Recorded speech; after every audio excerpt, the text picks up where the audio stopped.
Thank you, Elgin. We're still at Magnolia Dell Park, rather, in Tswane, where we're expected to head over to the Ugandan High Commission.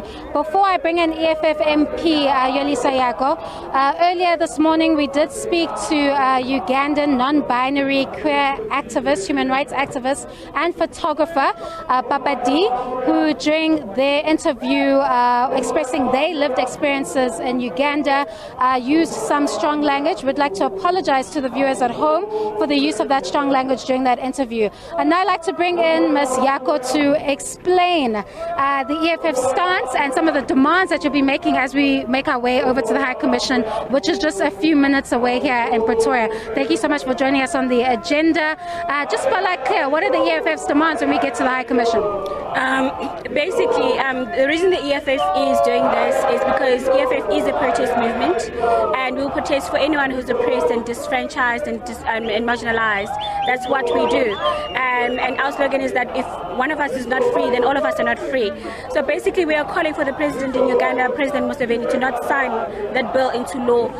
We are calling for him to please educate his cabinet on the queer lives and basically what homosexuality is, and basically the whole LGBTQI community, what it's about. Because I think that there's a disconnect between African leaders and the lived experience of people who are marginalized and disenfranchised, mainly women and queer people with disabilities, for instance.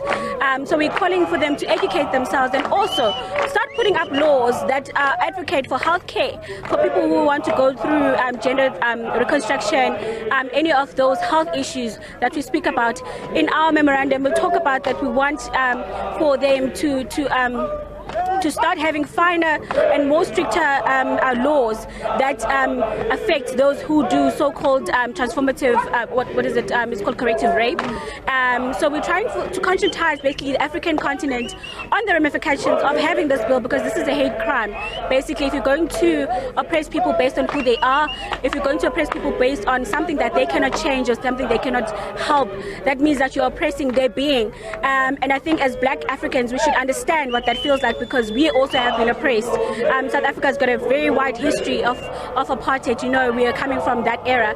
And African countries came to the fore, and they came and assisted us at a time when we needed them most. So we are trying to say that we are also here for you, and we are going to do whatever it takes to advocate for you and be a voice in Uganda. For those who may not understand the severity of this bill, because they've seen anti-homosexuality laws in Uganda for some time, could you take us through some of the discriminatory laws that have garnered global condemnation because of the extremity in dealing with what they term as something as homosexuality?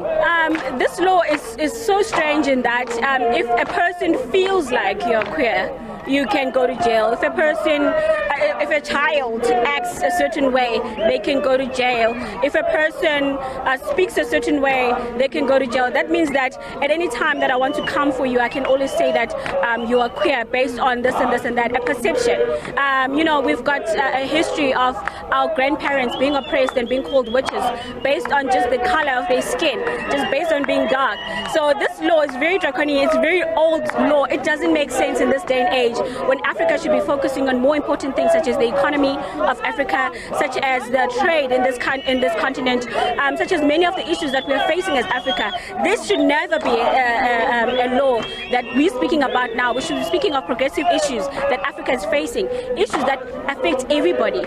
How is it affecting you, my being queer? It doesn't affect anyone. So that's why we're saying that if you oppress one, you oppress all. And if this starts with Uganda, it's going to spread. It's going to go to Kenya, it's going to go to other countries as well, and they're going to see it fit to oppress anyone they deem to be a certain way. And how effective do you think this protest will be? We know EFF is just the third largest party in the country. We're not seeing it joined by other parties or by the governing party or government itself. So how effective or how much influence do you think you could have over the Ugandan president in not signing this bill into law? EFF has a history of protesting when it's not popular to do so. We've always done that. We've always protested against corruption. We've always protested against the healthcare system. system. We protested now recently against ESCOM, and we had electricity for a couple of days. So you cannot say that what we're doing now is not effective. It has an effect in some way, and we're not just stopping from here. We're going to keep on protesting and keep fighting for the marginalized and the disenfranchised. All right, thank you so much. That was Julius Malema, EFF MP, saying that the EFF remains committed to fight for the marginalized, not only in South Africa, but across the world as a whole. Of course, a number of people have started to arrive, and we're expected to begin shortly, where we'll be marching over to the High Commission. You can see that there are a number of placards calling for Uganda to kill this bill, and other important messages being shown here.